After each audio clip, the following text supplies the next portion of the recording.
You're listening to the Paul Higgins podcast for SaaS consulting partners ready to scale beyond six figures without more work or a bigger team. Let's dive in.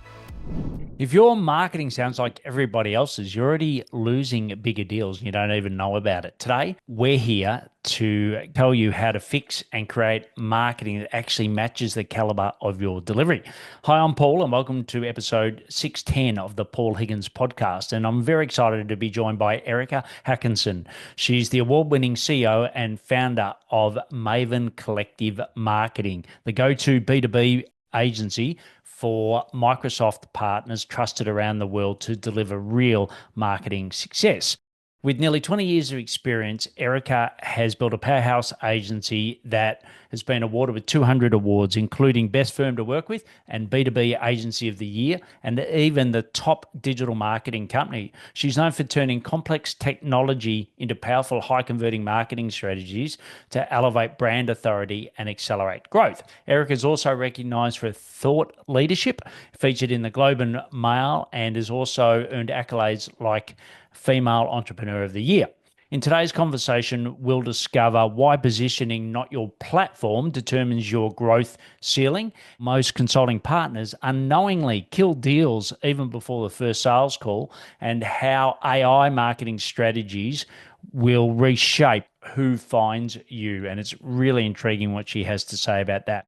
This is hands down one of the most important conversations for SaaS consulting partners serious about scaling in 2025 and beyond. I'll now hand you over to Erica.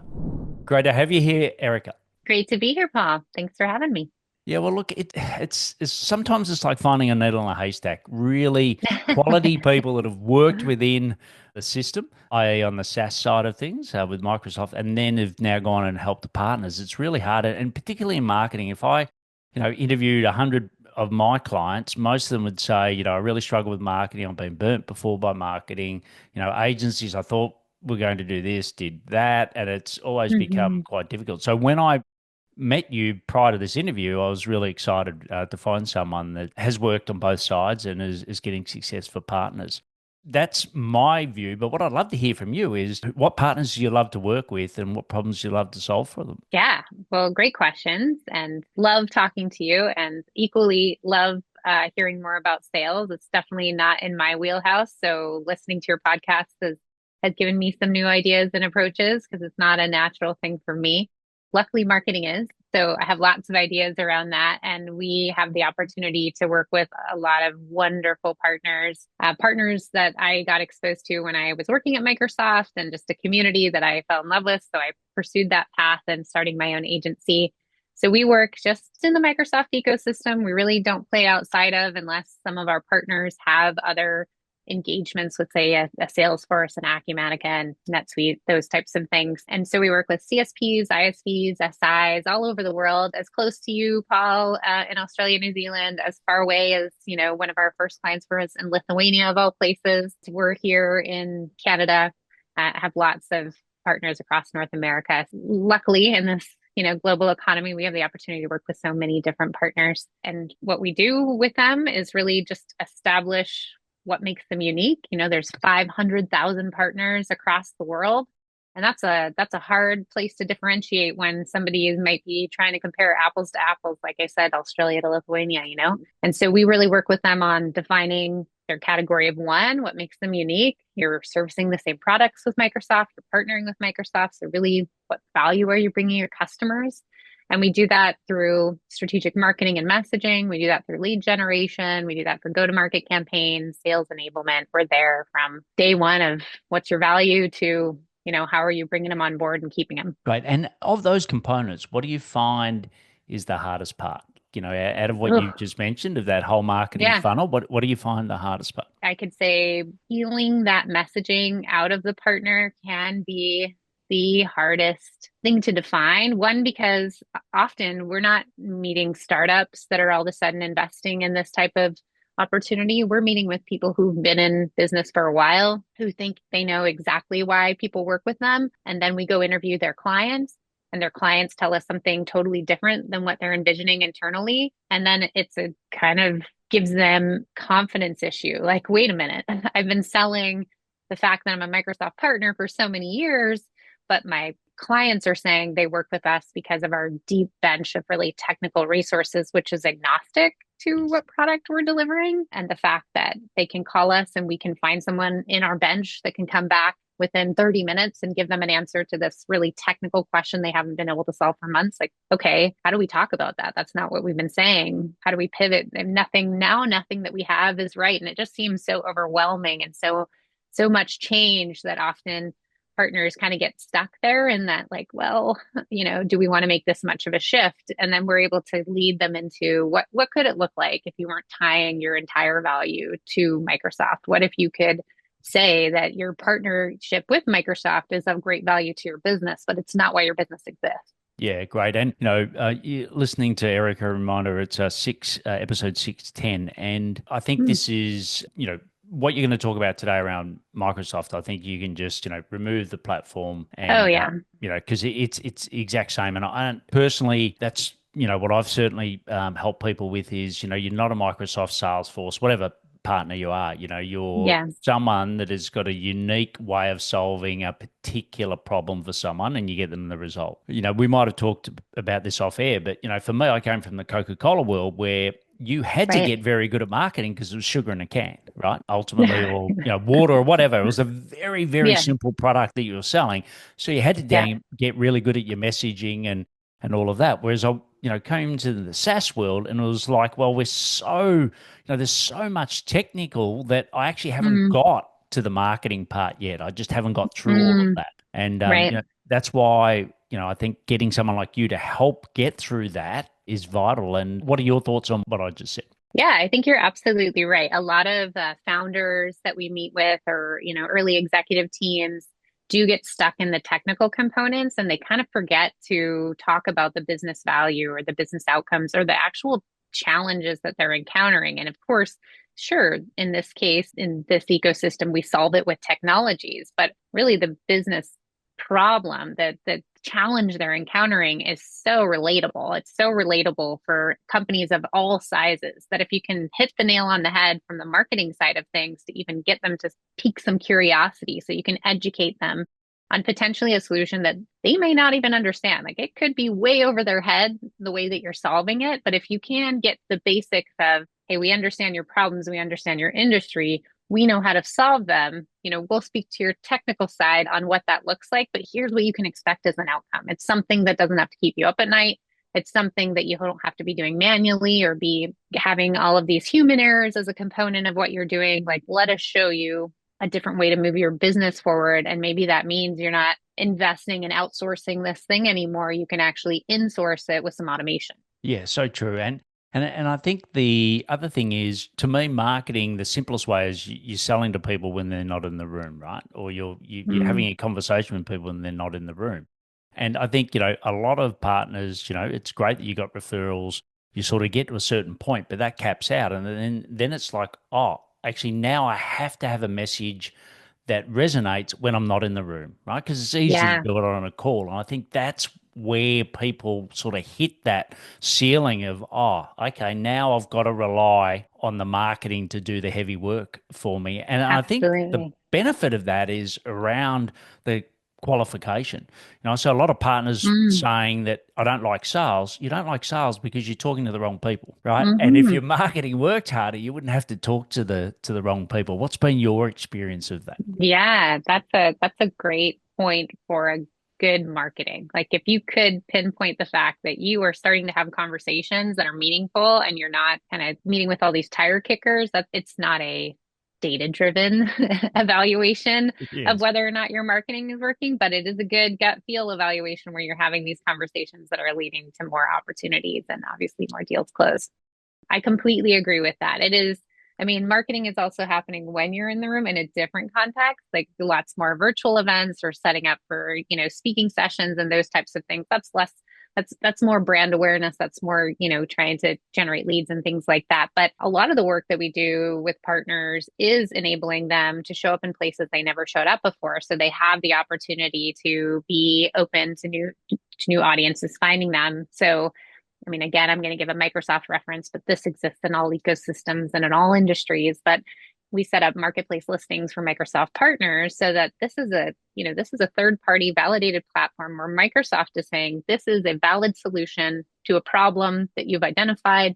Come here to our marketplace, and we have these partners who are designated, who have this expertise, and can lead you in the right direction to get to the path that you need to go. Like, oh, excellent. What a great opportunity for a partner to take advantage of. And why wouldn't you? Because now you also have a link back to nerd out on some marketing. Like you have a link back from a Microsoft domain. Yay, that helps with SEO. Keep building those things. So that's an easy win.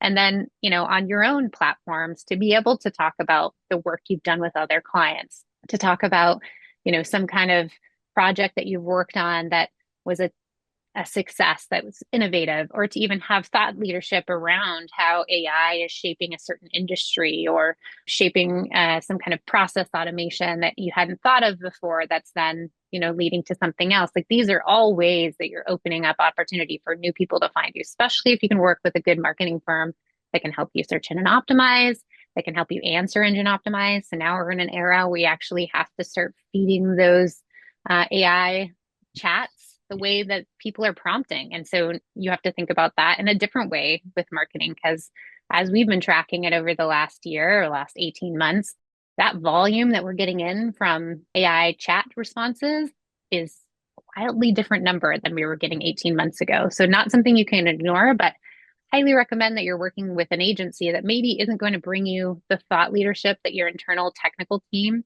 is going to be handing out to this agency, but then they're going to be able to reverse architect so that you're findable through all of these different avenues. And then our agency takes that and spins that out in 5 other different ways. Okay, let's create an email. Let's create, a social media campaign. Let's create maybe even a series of something or a checklist, something that's downloadable. Maybe we can work with your subject matter expert to get some video content ready. Or maybe we're hosting an event where somebody can come virtually in person on that same topic. But just being able to use that one-time content in so many different ways that allows your audience to build out and not just from one handshake to another. Yes. That's what good marketing looks like for your organization. Yeah, that's brilliant. And I think if you look, if you've gone on Upwork, you've gone on a platform yourself, right? And you've read someone's profile, and the profile will grab you to at least get you to have the phone call. And when it's client facing, normally if it's talking more about problems you have, etc., we all know, the ingredients to the cake.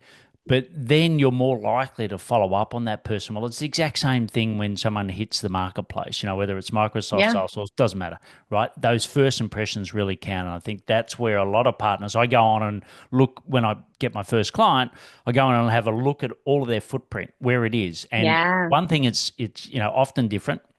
Second is that it's normally internally focused. And the third thing is it's normally very similar to everyone else's. It's like you're just making it too hard for people to actually have a call with you. Get that right. We sort of talked about messaging. And before I go into some of the other key elements of the marketing mix, around the messaging, how do you help someone get that message out and refine it? What's your process of doing that?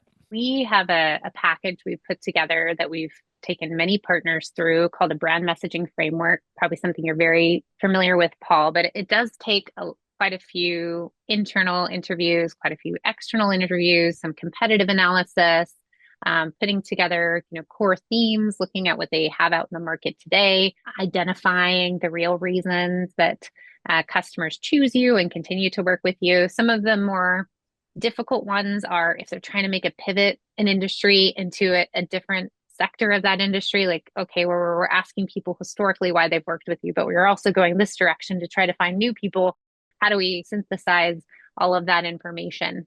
But it's about a 4 to 6 week body of work that we work through with clients. On the other side of those things, we do give them 2 options for full frameworks to be able to move forward with brand messaging. So that looks like a tagline that's value driven. That looks like a USP or some kind of value proposition, and a couple of supporting statements. And we give them in a few different directions, but generally it's not focused on them. Like that, that is one thing that we pivot away from, which we also find ourselves. And then we take feedback. We of course work with the client to make sure that it feels like them. They have to now embody where we're moving forward with it in this framework. And then with that feedback, we really work out on those sections and then show them how that lays out on when we start to integrate messaging into their website and social profiles and sales assets and marketing materials and how do all these things get integrated, and then give them some test scenarios where it's like, okay, you're releasing a new blog. How do you integrate your messaging naturally? Not like you're shoving it down people's throats, on how you really focus on those values when you approach new pieces of content and those types of things. Often that does turn into a longer engagement with our clients because we're taking them from step one to like, let's get this rolled out. And then what does that look like on a continuous cadence? And so then we're working with partners on updating their Microsoft marketplace listings. We're working with new material for maybe they've decided to go after a different sector, like I said. And so we're launching something new into a new event in a new market, whether that's online or in person, et cetera. So just a holistic approach to rolling out that messaging. And I think a lot of partners, what we do see is like they may put it on their homepage and then kind of forget it about everything else, or put it on their LinkedIn company page and then it doesn't roll out everywhere else. Or the worst is if it doesn't get communicated well to like the sales team or the services team. And so the marketing team's saying something, and then as soon as they have that next interaction with the sales team, it's like we're taking a sharp turn right and now we're not speaking the same language. So we try to make sure that we've got all of those touch points in place, and then we've put together templates so it's easy for the sales team to kind of pivot some of their sequences and journeys and the way that they're, having those first calls. So they're integrating that messaging as well. Yeah, and someone once said to me, people are looking for the reasons not to work with you to begin with, right? Mm. Not the reasons to work with you. And so you don't want to have too many things that aren't right. And one of the most obvious ones is your messaging, right? If your message is incongruent, it's self-interested. But even if you do get it right in parts, people want to see that consistency of message. And we all get too busy, and that's why we need someone like Erica in our life to take that off your plate and to do it. I appreciate that you say Erica in your life, but honestly, there's a whole team that does a much better job than Erica behind the talking head right here. Yeah, that takes so much better care of you.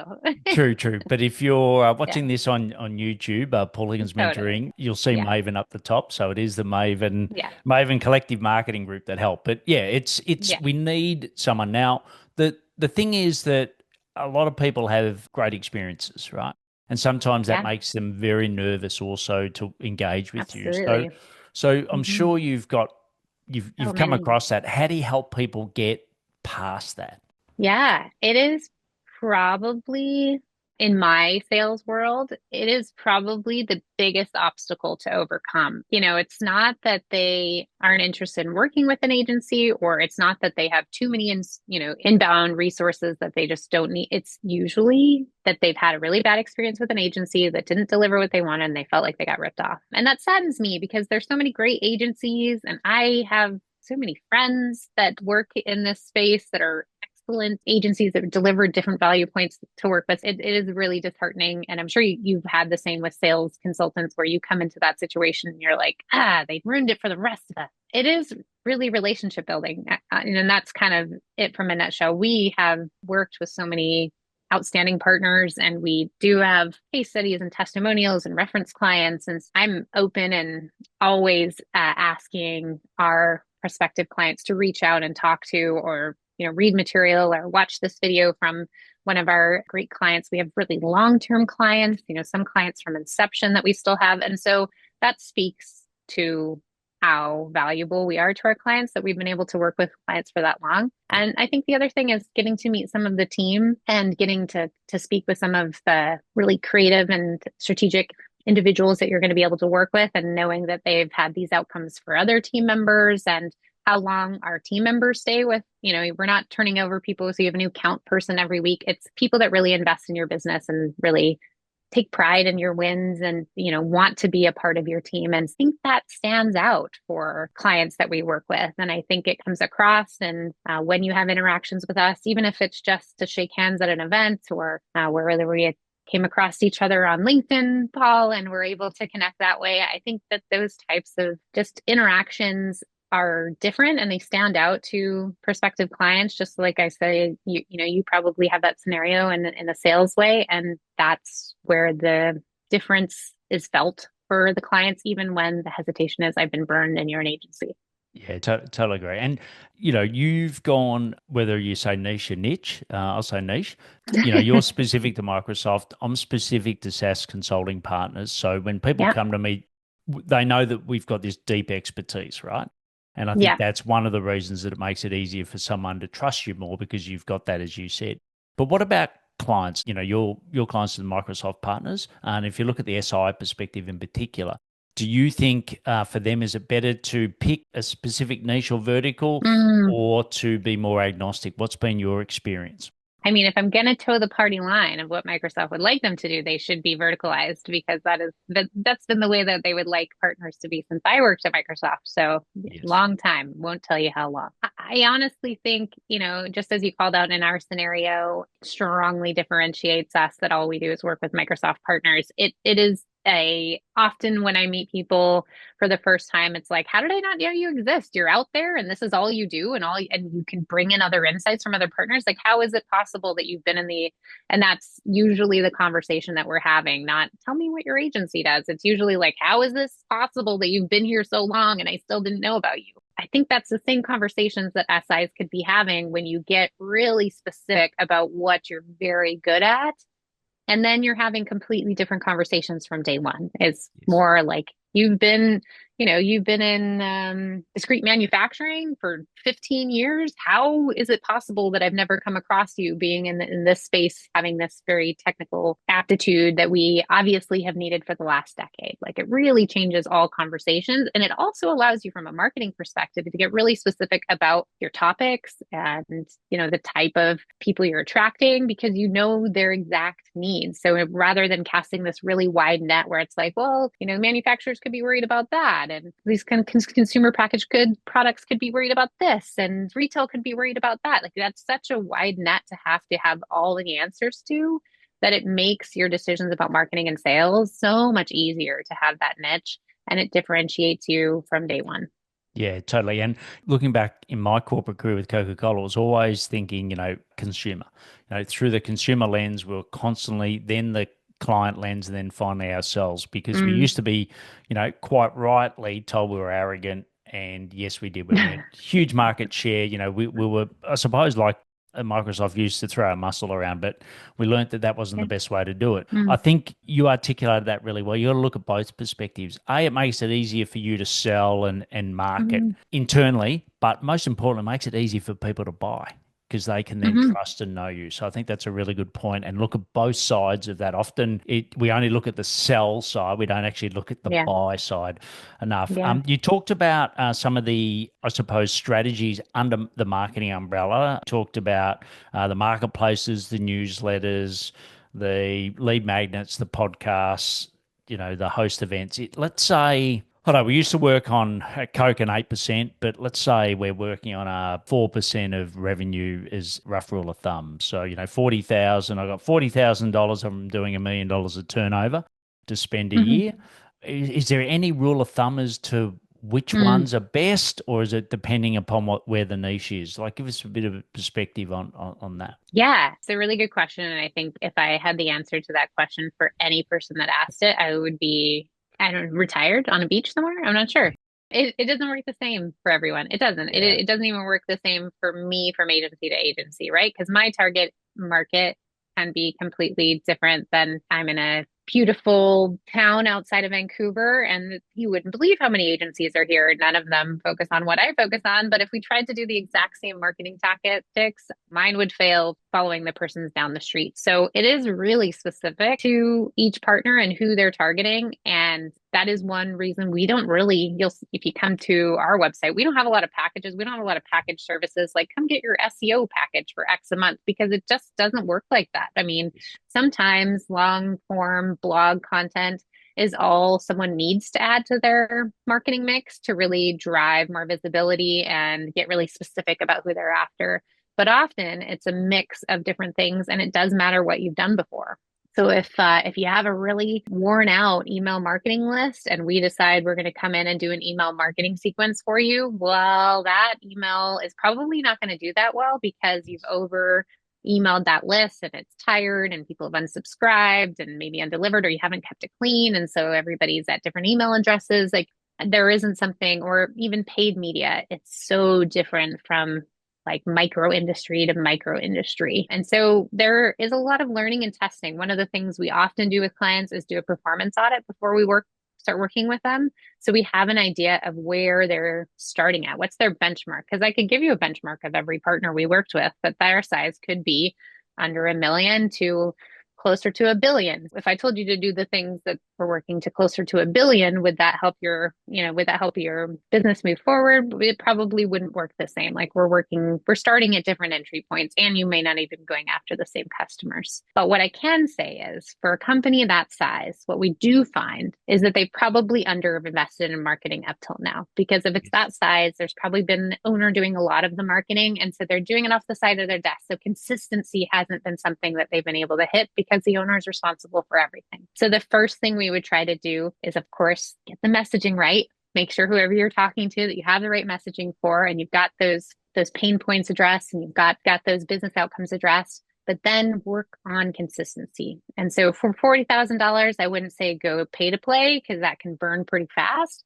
Yes. But getting some kind of consistent marketing cadence where you're putting out SEO content, you're able to then promote that on social, start to build that email list and database.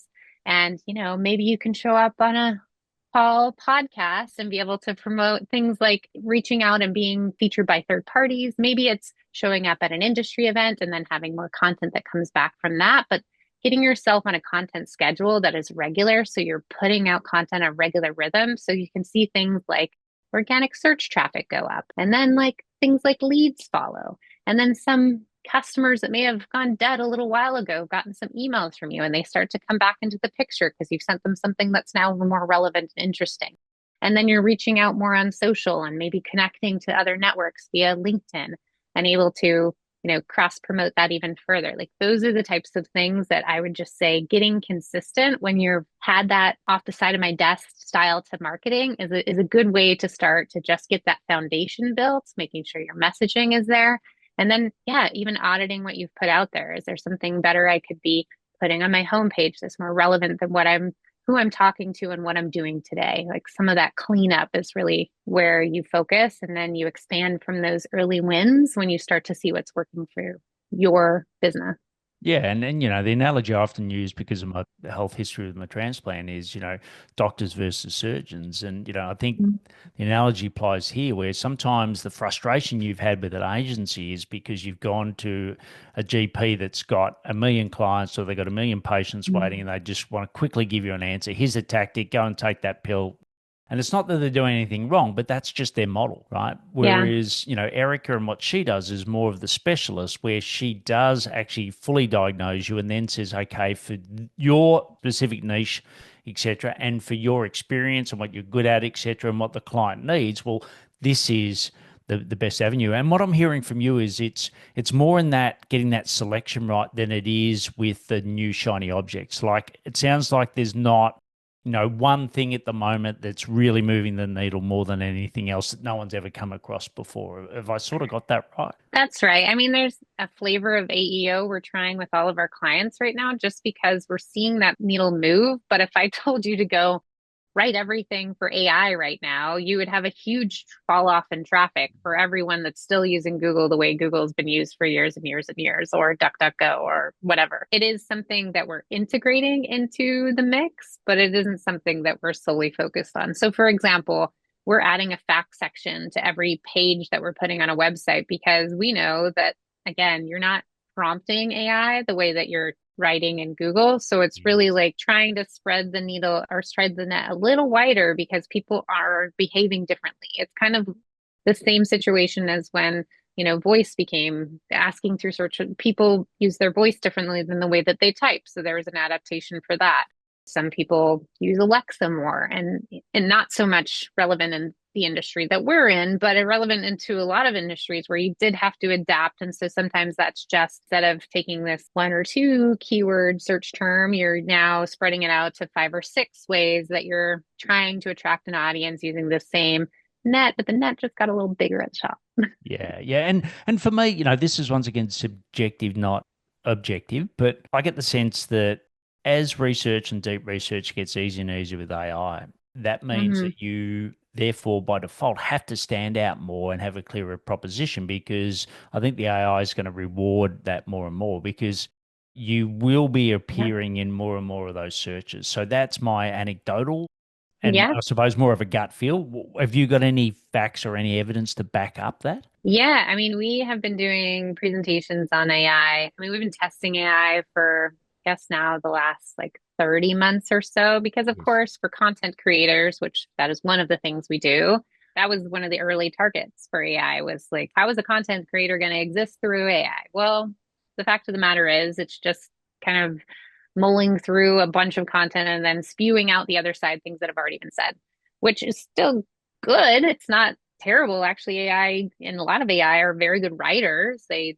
do seem to have grammar down pretty well in most cases, unless you ask for it not to be. But it's not new and it's not unique and it's not differentiated to your messaging. So we've been coaching. If you are going to use AI, which we know everybody is, then you're going to have to take these steps as an editor. So maybe you're not first count writing anymore. You're spending a lot more time editing, but that editing has to differentiate exactly who you are to make sure that that hit again your target audience, etc. Because if you do sound like everybody else, then you're just going to get turned in that grinder of AI, and they're not going to spit out a link that's yours.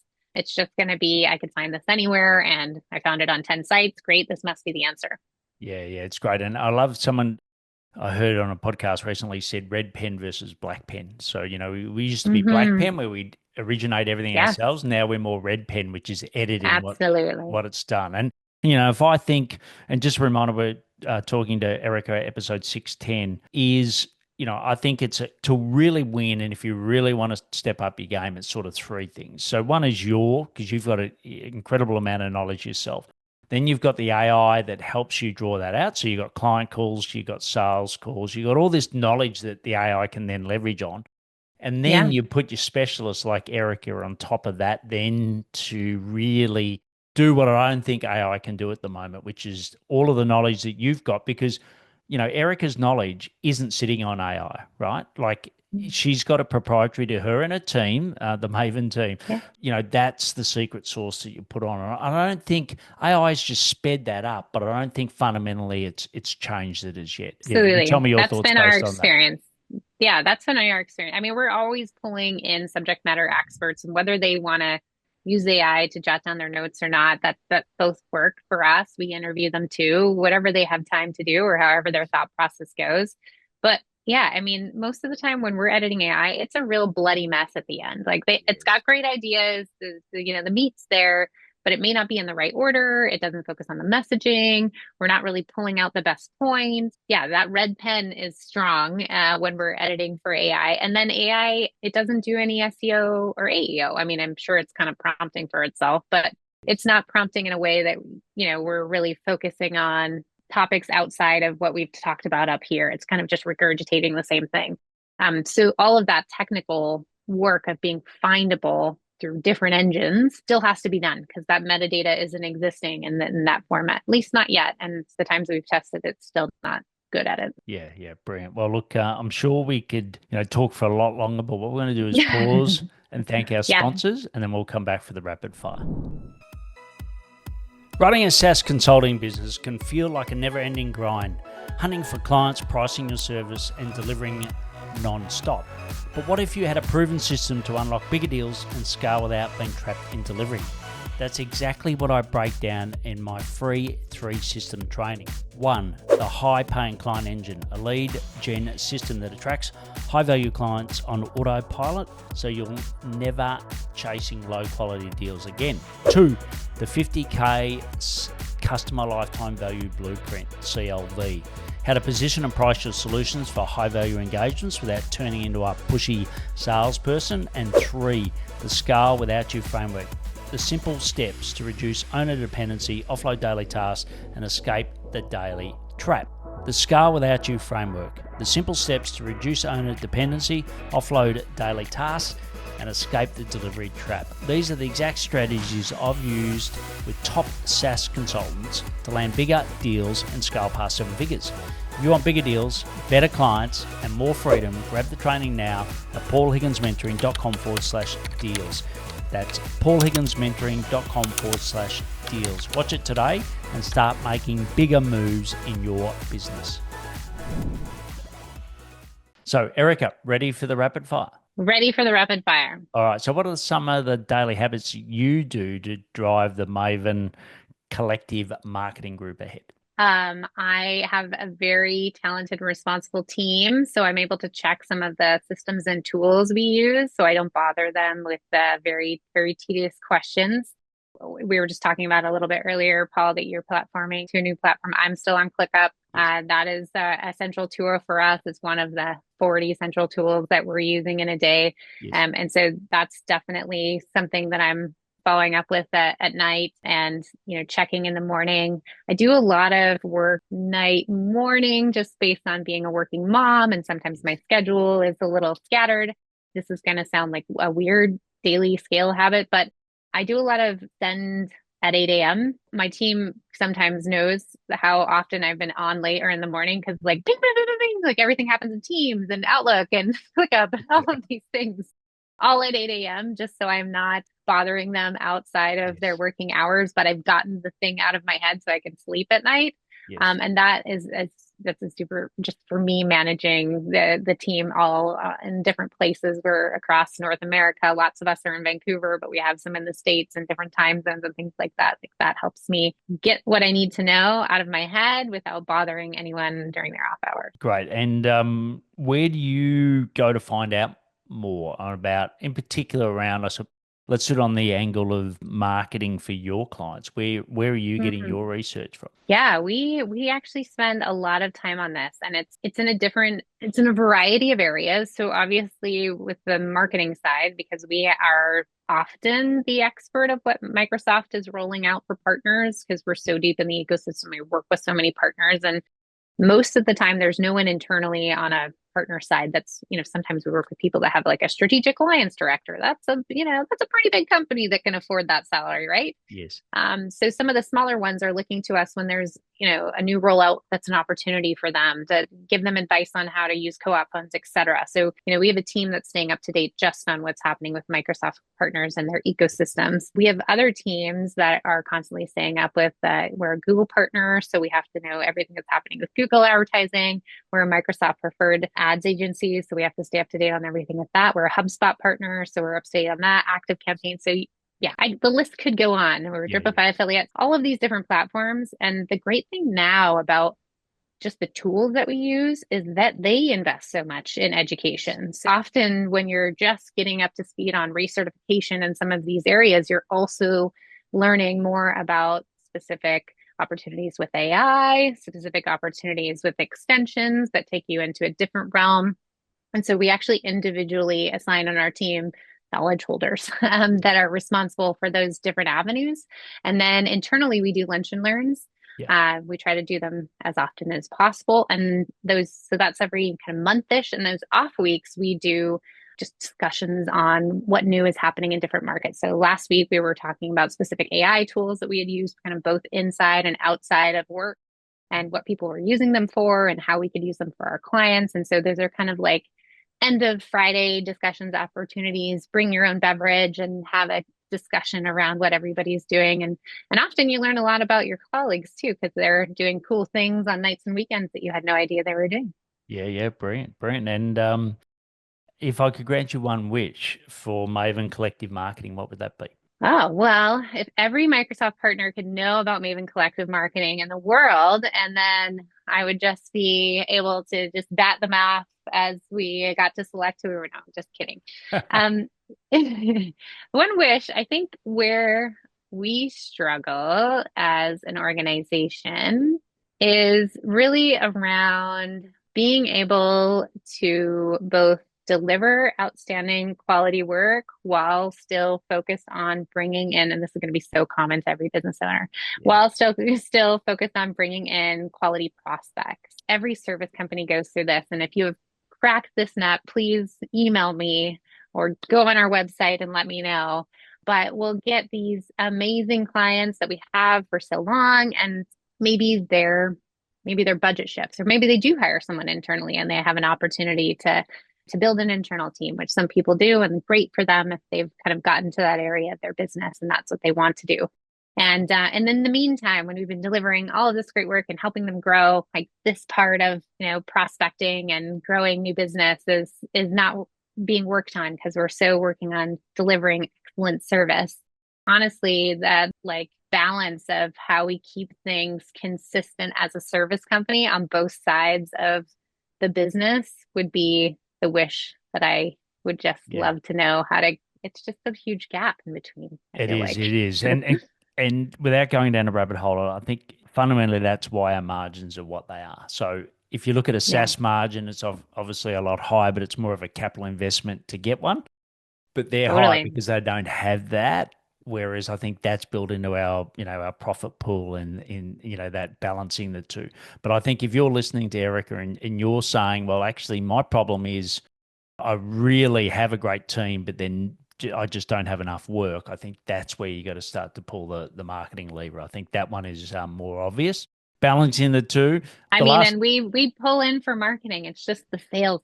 You my sales problem. yeah, well, and the last one is, you've been in the Microsoft ecosystem from an employee and now supporting partners for a long, long time. What do you know now that you wish you had known earlier? I'm not sure that I'm going to frame this from a Microsoft perspective because I think it's more, we talked about how a lot of your listeners are kind of on that founder to business growth journey. I've been on that founder to business growth journey. Yes. You're always learning. Every year you're learning something new, whatever lesson you hadn't yet learned.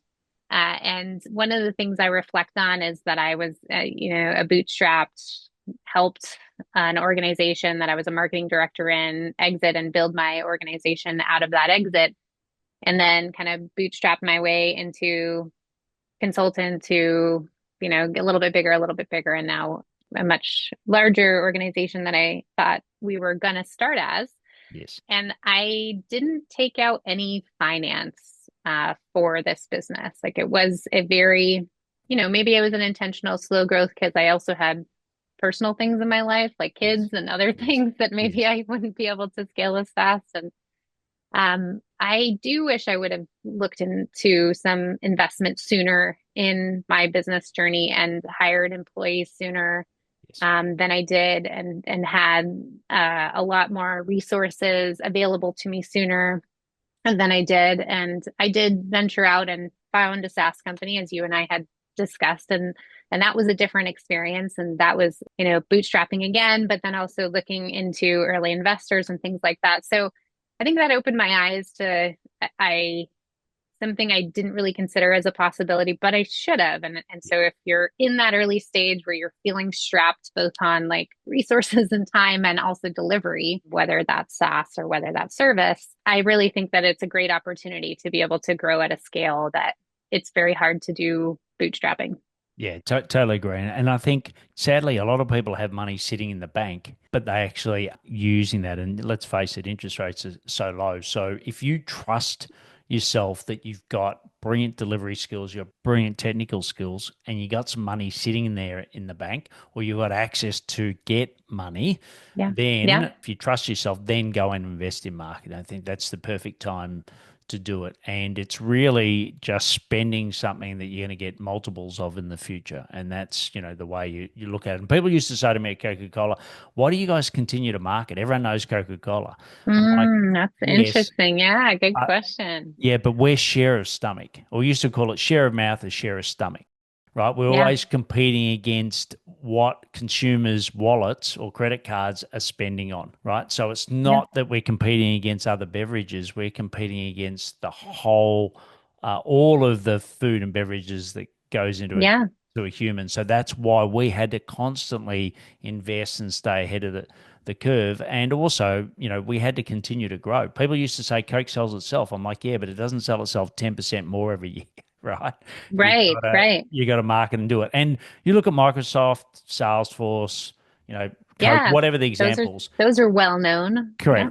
Correct. If they could, they'd stop marketing, right? Like, let's face it, if they could just stop it and put it all into their bottom line, they'd do it. But there's a reason they don't, because they need it, right? And Yeah, I think absolutely. that's what we should leave this conversation on, is that if you're not doing marketing, and certainly if you're in the Microsoft world, reach out to Erica. But if you're not, contact me and I can find people like Erica Yeah. in other parts of the ecosystems to help. But Erica, it's been awesome having you on. It's episode 610, and I know that you got a 2024 Microsoft partner benchmarking report, which you've kindly given. So you've go to paulhigginsmentoring.com/Maven, Maven. It'll be there, and we'll have all of that in Great. the show notes. But once again, great having you on today. Yeah, great being here, Paul. Thanks so much for the valuable conversation. Appreciate it.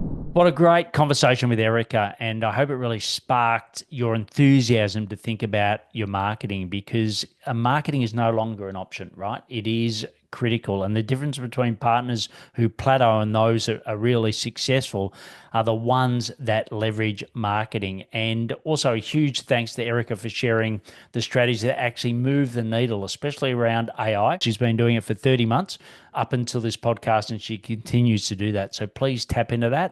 If you want to see where you can stand out right now, go and get the 2024 Microsoft Partner Benchmarking Report. You can get that at paulhigginsmentoring.com/Maven, Maven. All the links will be in the show notes. And if you're ready to finally stop relying on referrals and start building a scalable premium SaaS partner consulting business, please reach out. Let's make it happen. Thank you again for listening to episode 610 of the Paul Higgins podcast, and I'll see you next week. If you've got value today, hit subscribe so you don't miss future episodes, and reach out. Let me know you've listened. I'd love to hear from you.